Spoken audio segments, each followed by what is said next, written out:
alunos e alunas, tudo bem? Estamos aqui para mais uma aula de língua portuguesa. Eu sou a professora Lorena Lima. Vamos lá ver o conteúdo de hoje? Aula 27. Eixo: produção de textos escritos. Conteúdo: gênero textual do tipo dissertativo, carta argumentativa. Habilidade a ser desenvolvida: produzir textos com sequências argumentativas. Então, vamos lá para a hora de estudar?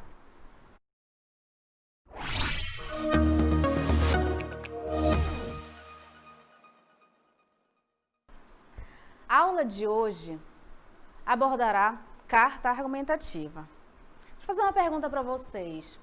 Qual o último contato que você teve com uma carta? Ou quando, ou se teve? Porque é um gênero que não está tão presente, mas está presente e vocês vão entender por quê. Primeiro, carta é um gênero muito interessante. Se pedirem para você começar uma carta, como você vai iniciar? O que você vai escrever? Que tipo de texto é esse que nós temos que escrever? Como começar, como desenvolver, como terminar. Pergunte para o seu pai, pergunte para a sua mãe, para os seus irmãos, quantas cartas eles já escreveram, se você já escreveu uma carta. E especificamente, o conteúdo de hoje, a carta argumentativa.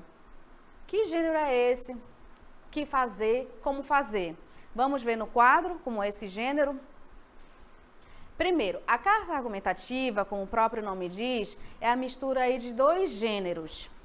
Aliás, de duas estruturas. Primeiro, a estrutura da carta argumentativa e depois a estrutura da carta em si. Então, o que nós temos? Eu tenho o gênero textual carta, e eu tenho o tipo de texto, que é o texto dissertativo. Lembrando que o texto dissertativo, argumentativo, ele precisa de uma opinião. Opa! Então, já temos aí pistas de como vamos escrever essa carta argumentativa. Eu vou ter a estrutura do gênero, como eu falei, e eu vou ter características desse tipo. E aí sim, para que servem as cartas? Quais são as funções sociais? Primeiro eu tenho a função de interagir, depois avisar, depois solicitar, declarar, reclamar, argumentar. Lembrando que hoje nós vamos ver esse tipo de carta, a argumentativa, e nós vamos, claro, argumentar em cima desse gênero. Então, pensando como elas se estruturam, se é uma carta pessoal, se é de reclamação, se é de solicitação, e aí cada uma vai ter aí a sua característica própria, tá bom? E aí, eu quero, antes de começar essa parte, falar um pouco sobre o histórico da carta. E vamos agora para esse espaço. As cartas, elas são muito antigas, então remontam aí tempos bem antigos mesmo. Por quê? Primeiro, elas já estavam na Grécia Antiga e temos, por exemplo, exemplos na Bíblia, as cartas de São Paulo, que foi mandado aos Coríntios, que era a cidade de Corinto. E depois eu tenho aí vários exemplos de cartas documentais. Então, por exemplo, quando os portugueses chegaram no Brasil, o comandante tinha que mandar mensagem para Portugal, para lugar distante, não é? Ou seja, no Brasil, olha só, tinha que atravessar o oceano até chegar a informação das terras que eles encontraram aqui. Então, eles chegaram, aí sim, Pero Vaz de Caminha, ele teve que mandar a mensagem e dizer, olha, a terra é assim, as pessoas são assim, inclusive descrições da primeira missa, né? E com o passar do tempo, era algo comum e isso, evidentemente, ia se modificando. Então, as cartas que começaram a ser escritas com a caneta, e aí sim para a datilografia, e teve todo um percurso até chegar no que nós temos hoje. Quais são os tipos de cartas que nós fazemos hoje? São vários tipos de cartas. Então, cada uma tem, sim, as suas características, mas elas têm uma estrutura meio fixas. Por que meio fixas? Porque eu preciso saber para quem eu vou mandar, saber quem vai receber, saber o que dizer, como dizer. E aí sim, eu tenho aqui aquela estrutura básica, que mandava para o correio, escrevia, claro, mandava para o correio, esperava até o correio mandar para a sua casa, para a casa do destinatário, aliás, e aí ele recebia, abria a carta, tinha todo esse tempo de mandar e receber a carta. E aí sim, nós temos aqui esse momento, que era o momento de receber.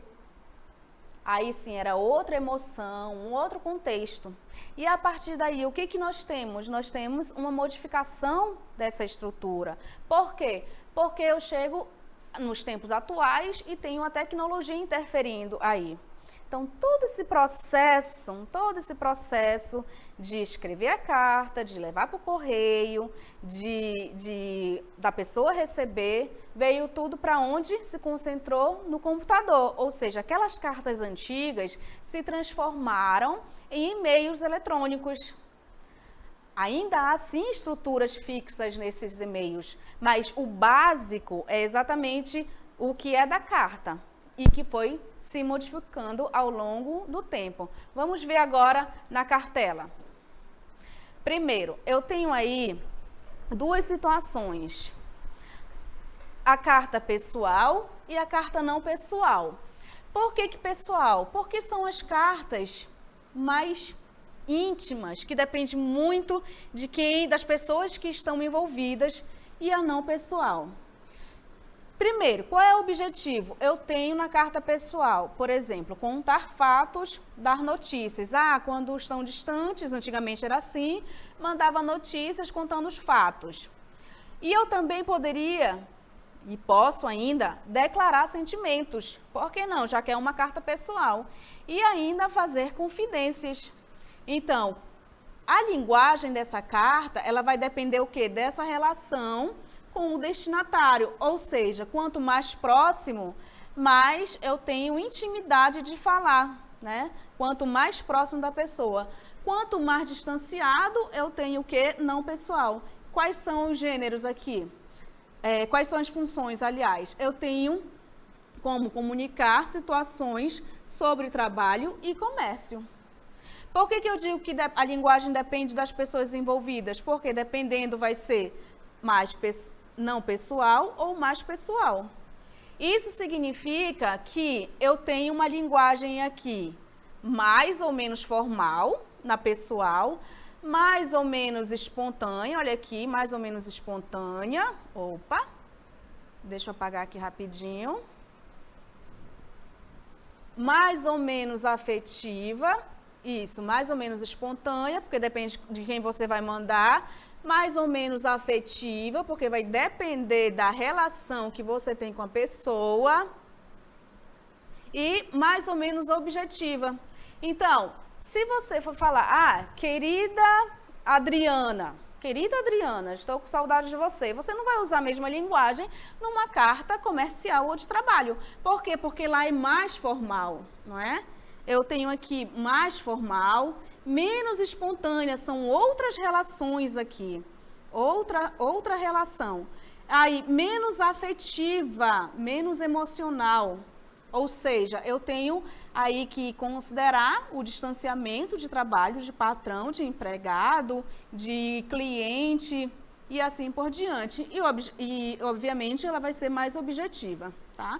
Só que na estrutura, eu vou ter obrigatoriamente esses elementos. O local, o vocativo, que é quando a gente chama a pessoa, o corpo do texto, a despedida e a assinatura. Vamos ver como é que funciona aqui.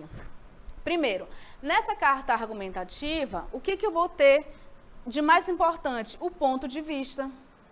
Por quê? Porque eu vou dizer para o outro o que eu penso sobre o assunto. Então, eu tenho um destinatário, eu tenho um assunto e eu vou remeter a minha opinião, vou dizer a minha opinião sobre esse assunto. O que é importante aí também, fundamental, primeiro, os argumentos são plausíveis. O que é isso? Eu não vou dizer de qualquer jeito, né?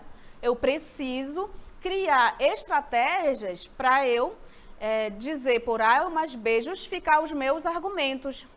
A linguagem, dependendo para onde for, ela vai ser mais ou menos formal, como eu expliquei anteriormente. Né? Porque se for para o dono da empresa é diferente, por exemplo, se você mandar uma carta para alguém que você já tem um contato, não necessariamente o dono. E, evidentemente, eu vou ter que ter um conteúdo convincente. Vamos lá ver como funciona cada uma parte dessa. Primeiro, o local e a data, porque você tem que contextualizar. São Paulo, 28 de agosto de 2009, 2020. O que é esse vocativo? É quando você chama a pessoa, prezado senhor, prezada senhora, ou querida mamãe, querido colega, e assim por diante, é a primeira parte.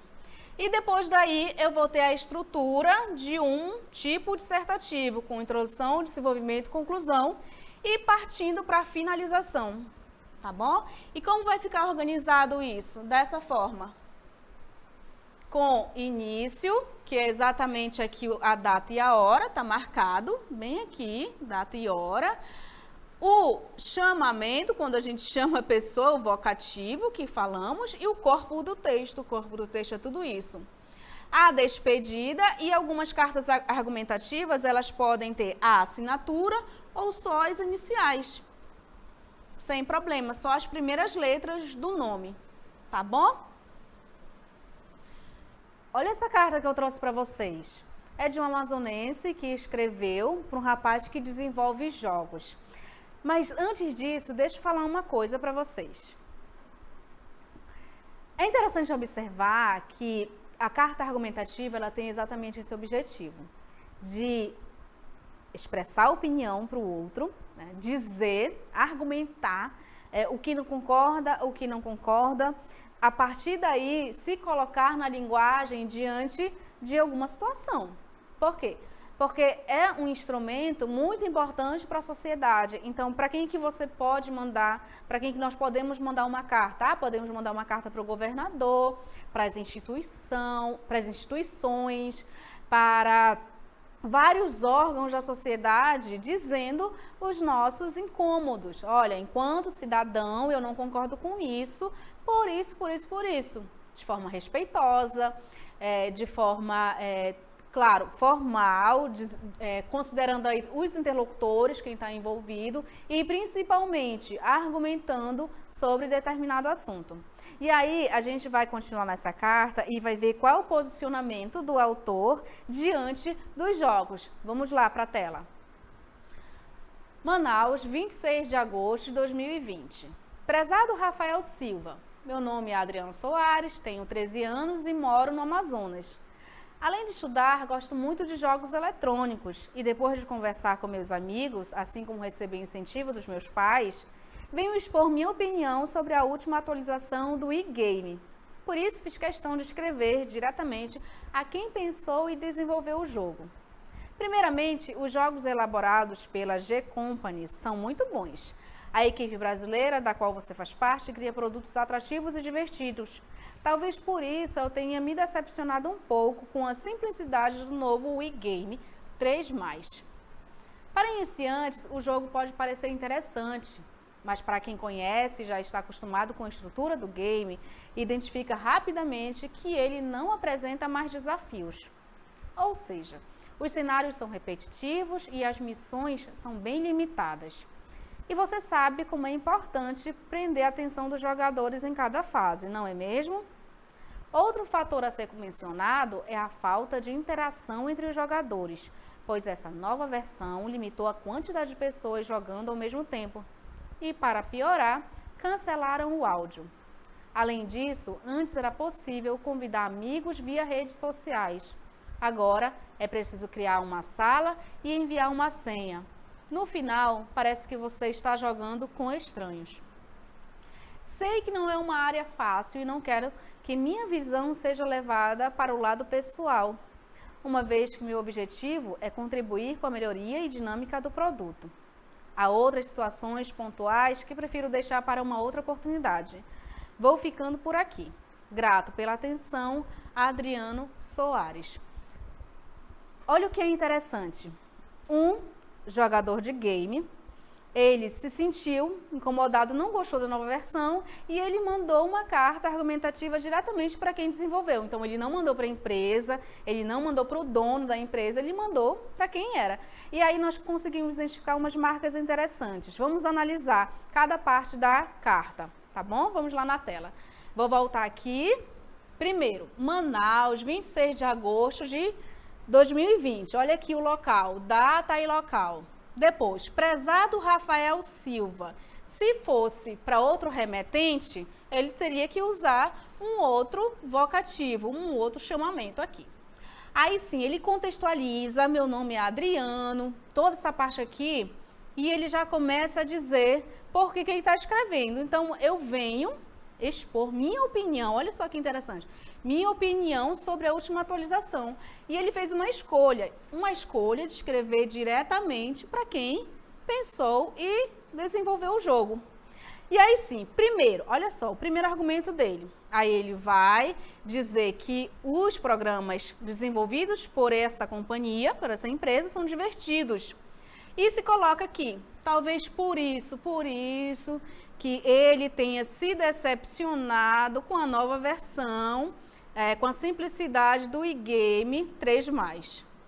Aí ele vai continuar dizendo, olha o outro argumento dele, para iniciantes o jogo pode parecer interessante, mas para quem conhece, olha só, ele já está dizendo, eu conheço, então eu estou vendo que a estrutura apresenta aí situações que não são agradáveis, né? Primeiro, a questão dos desafios, que não são tão como eram, não são melhores do que eram antes, os cenários, e todo esse parágrafo aqui, ele vai argumentar dizendo que o jogo não tá bom por isso. E também o outro parágrafo, ele apresenta um outro argumento dizendo por que não é bom. Além disso, olha, coloca algumas marcas. Sabe o que é interessante nessa carta também? Quando ele diz assim, olha, não é mesmo?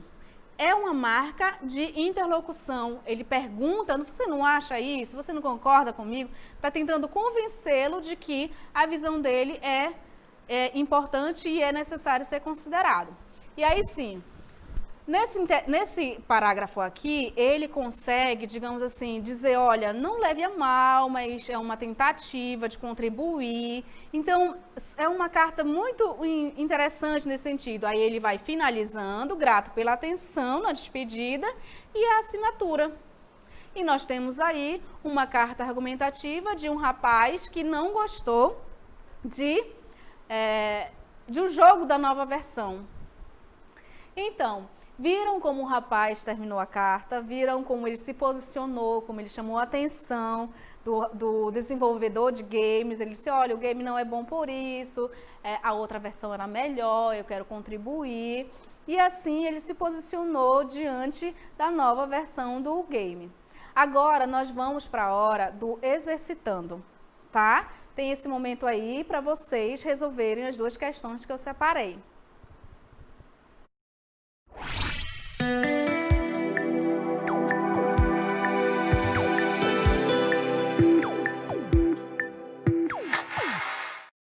Primeira questão. Indique a principal característica das cartas argumentativas. A. Apresenta figuras de linguagem que possibilitam a criatividade do autor. B. Linguagem curta que envolve poucos personagens em enredos simples com tempo e espaço reduzidos. C. Gênero típico de manuais de instrução. D. Apresenta a opinião de pessoas sobre determinado assunto. Vamos ver outra questão. As expressões senhor, senhora, excelentíssimo senhor, excelentíssima senhora, prezado, prezada, entre outras, obrigatórias em cartas argumentativas, têm a função de: letra A, contextualizar o remetente. B, chamar o interlocutor. C, apresentar o desfecho. D, identificar o autor. Vocês vão ficar com esse tempo e já já vamos voltar para a parte de resolver.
Então, resolveram exercitando? Viram aí as características de uma carta argumentativa? Vamos lá resolver cada questão? Primeiro, indique a principal característica das cartas argumentativas. A. Apresenta figuras de linguagem que possibilitam a criatividade do autor. B. Linguagem curta que envolve poucos personagens em enredo simples, com tempo e espaço reduzido. C. É um gênero típico de manuais de instrução. D. Apresenta opinião de pessoas sobre determinado assunto. O que você respondeu? Vamos lá conferir e aí eu volto para explicar cada uma alternativa, tá bom? Quem circulou, quem marcou, quem indicou, na verdade, a letra D, acertou. Então, a carta argumentativa apresenta a opinião de pessoas sobre determinado assunto. Tá bom? Então, por que não é A, não é B, não é C? Vamos ver.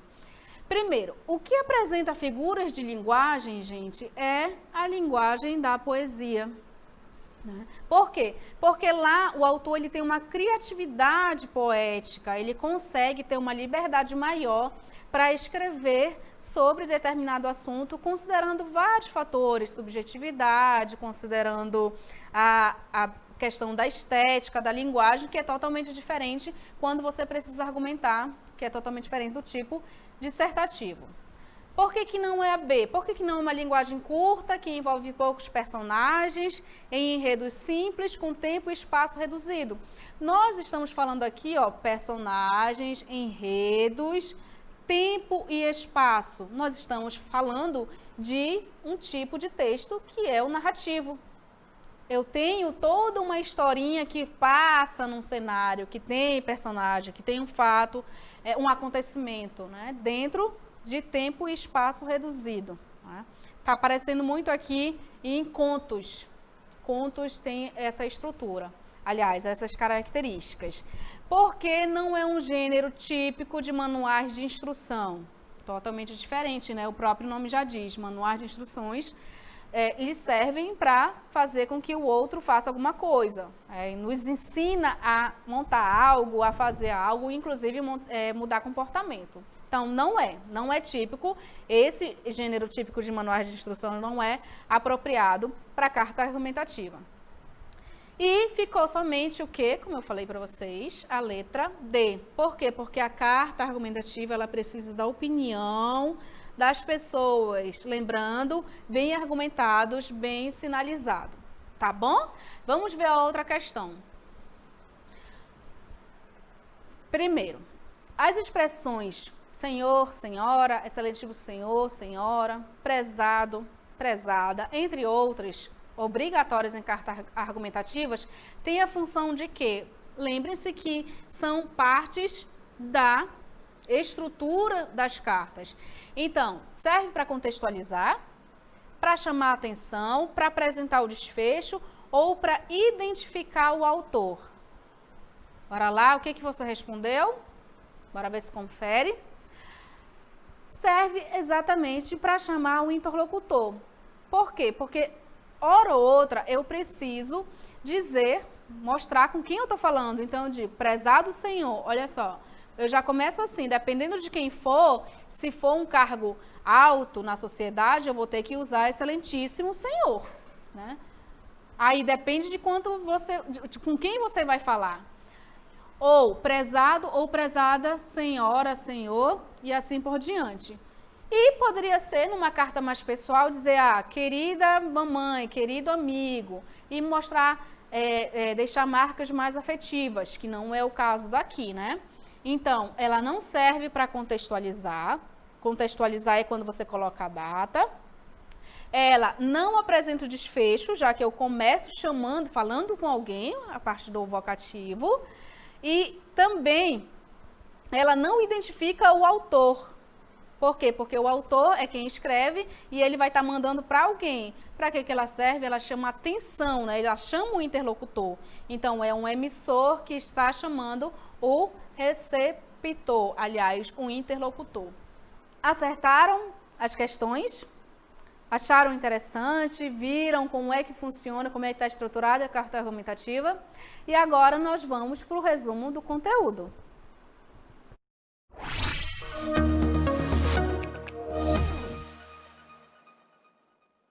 Vamos lá para o nosso resumo. A carta argumentativa é um gênero muito importante nos dias atuais. Isso porque a função básica é mostrar o posicionamento dos sujeitos diante de algum assunto. Ou seja, o ponto de vista é opinião. Ao longo do tempo, as cartas argumentativas sofreram modificações e apareceram em vários suportes, mas segue com uma estrutura fixa e elementos obrigatórios. Olha o que é interessante a gente observar, que com o passar dos anos, com o passar do tempo, as cartas elas ficaram mais flexíveis, exatamente porque mudou o suporte. Eu não tenho mais a carta física, quer dizer, eu até tenho em algumas situações, mas o mais comum é, em razão da tecnologia, eu transportar esse conteúdo para dentro do computador, aliás, da programação. E aí sim a gente sabe que quando tem o e-mail, eu tenho lá, por exemplo, a data e quem manda. Mas algumas estruturas são obrigatórias. Então, prezado senhor, vocativo, você chama, tem que estar lá.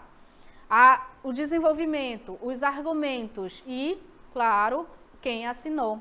Né? Então, nós temos aí uma mescla, né, entre o que é, digamos, mais antigo e o que é atual em razão da tecnologia.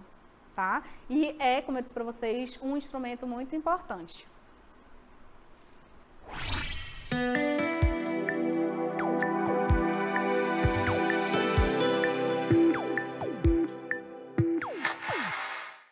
Essa aula, ela mostra uma coisa muito importante, de como nós podemos nos posicionarmos diante da linguagem, emitir opinião, dizer se concorda, se não concorda, olhar o mundo ao redor de uma forma diferente. Em que sentido?